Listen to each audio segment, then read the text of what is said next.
It's 27 January 2023.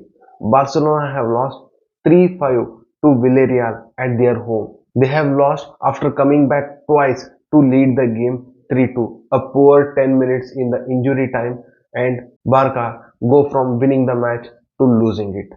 Fans get furious at their team, some at the players, while most of them target the manager considering his fault. Before going ahead with the video, please subscribe to my channel. It is free and it won't cost anything. I'll be bringing more such stories regarding football, so please do subscribe to my channel. So now enjoy the video. So everything is set for post-match conference. Reporters eagerly wait for Xavi, the Barcelona manager, to get his thoughts about the match and to question him of his tactics and the team selection of that lost game.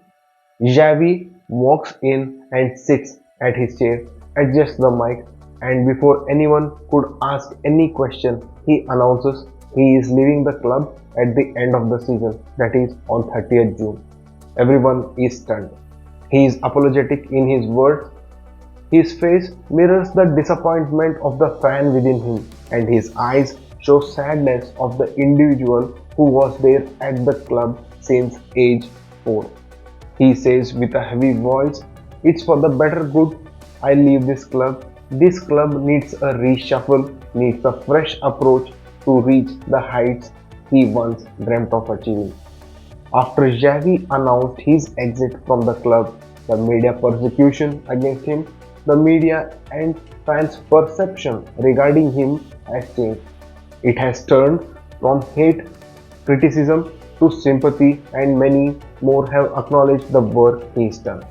When Xavi took over from Ronald Koeman, Barca was in a very bad state. Their legendary GOAT player Leo Messi was forced out of the club because Barca didn't have any money to renew his contract, and La Liga's strict rules meant the time of Leo Messi would end.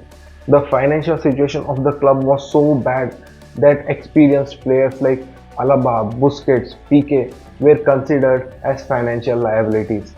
The club was forced to move on from these club legends, so Xavi joins Barcelona from Al Sadd. He enforces strict rules and heavy fines for those who don't follow them. He manages to lift the team from a ninth place finish to a second finish in his first season in charge. In the summer of 2022, the club invested heavily despite its financial problems. Xavi was desperate or in need of a number 6 to replace the departing Sergio Busquets. But the club hierarchy went heavily on sorting out the attack and defense. Players like Jules Koundé, Rafinha, Christensen, Kessie and star striker Lewandowski was brought on. Kessie, despite being a number 6, couldn't really settle with the team tactics and philosophy, and ultimately he was sold. In his second full season, he really clicks with the team. The new signings, the attackers like Lewandowski lead the line, scoring goals and getting the team out of difficult positions. They manage their best ever defensive record. They are solid at the back. They concede the least amount of goals in La Liga during that season and in their history. Their goalkeeper Ter Stegen is rejuvenated, and their midfield of Gavi, Pedri, De Jong, along with Busquets, controlled any team which tried to go past them. Everything worked, everything clicked smoothly like a ship cruising on the calm waters of the sea. Barca cruised to La Liga top spot that season. Xavi winning the La Liga in his just second season raised many eyebrows. Some nitpicked his faults by pointing out at the failures in Copa del Rey and Champions League. For any die-hard Barca fan, this looked like the dawn of a new era at Barcelona. The era where Barca would go toe-to-toe with Real Madrid in La Liga just like the old days. They dreamt of winning the UCL again after 2015. The eyes of Barca fans were filled with dreams and hopes of a new, successful era blossoming. When Barca needed investment in midfield, a number 6 which Xavi was desperately craving for ages. Sources say Xavi had shortlisted Joshua Kimmich from Bayern, Zubimendi from Real Sociedad as his preferred number 6 targets. But because of Barca spending heavily the earlier season, they weren't able to get that particular mode of player Xavi needed. Instead, he was handed over Oriol Romeu. That window, Barca, being the La Liga winners, spent only 3.5 million to bolster their squad. On one hand, Barca's league rivals Real Madrid bought in Jude Bellingham from Dortmund for 120 million to boost their midfield. Barca did little to nothing. This window was the proof of the financial decline Barca were in. So the season starts, and just like the dark clouds begin circling when it's about to rain, the dark clouds begin circling Barcelona and bad luck starts pouring in. Firstly, their star forward Lewandowski loses his form. Lewandowski, who was scoring goals for fun the previous season, now can hardly score. Their midfield is riddled with injuries. Gavi suffers a season-ending injury, and Pedri is in and out of team due to injury. When it rains, it pours. Barca's influential midfielder, the player who helps in building the attack from the back, who acts as that extra man in defense, their goalkeeper, Ter Stegen, gets injured. There is a silver lining in all this. Because of injuries and poor form, many academy graduates get their chance in the team. Lamine Yamal becomes the latest La Masia sensation to shine. He outperforms senior players like Rafinha and even sometimes Lewandowski. The young defender Kubarsi, the striker Mark Gui get their chance to shine in the team. But good times won't last long. They struggle on the pitch.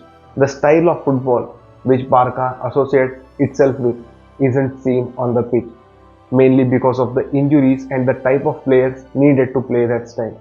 This seemed to raise criticism for Xavi and his managerial style. Xavi, being of an introverted nature, isn't as aggressive towards the criticism he receives. He isn't vocal about the lack of funds and the club's inability to get him his desired player. He decides to do the talking on the pitch, but he fails. Xavi is criticized for favoritism. Despite Lewandowski out of form, he isn't dropped in some games. The tactics seem to be rigid, and slowly the media and fans begin turning on him. It is said Xavi used to go through everything going on in the social media about him that put that puts a psychological dent in his head. Barca loses out the Supercopa, then they are dumped out of Copa del Rey, and the final nail in the coffin, they lose to Villarreal 3-5 after having a lead of 3-2. This was their third loss of the season. Xavi had set such high standards for him, anything lesser than that would be deemed as a failure. So after the defeat of Villarreal, Xavi decides to leave the club. Was Xavi wronged by Barcelona? We can't say yes or nor we can't say no. No, because Barca gave him the tools in his first full season, but they didn't perform well in his second full season. Yes, because he was under immense pressure right from the beginning, to under which he crumbled. A man who was Barca through and through, who fought with the board when they were on the verge of selling Ronald Araujo to Bayern this transfer window. A man whose close aides Alemany and Cruyff departed the club before the beginning of 2023-24 season. This led Xavi to fight his own battles, and there were also rumors of him not getting along with the new sporting director Deco. All looked like it put Xavi under immense pressure and he wanted to get out of it. Now, after his announcement, surely the pressure would have been lifted out of him. Now he can focus on relaxing and improving the further season. Things may have ended between Xavi and Barca on a bitter note, but I'm sure in the coming future, Xavi will return to Barcelona to take care of his unfinished business. So this was my video, guys. If you like this video, please subscribe to my channel. It helps a lot.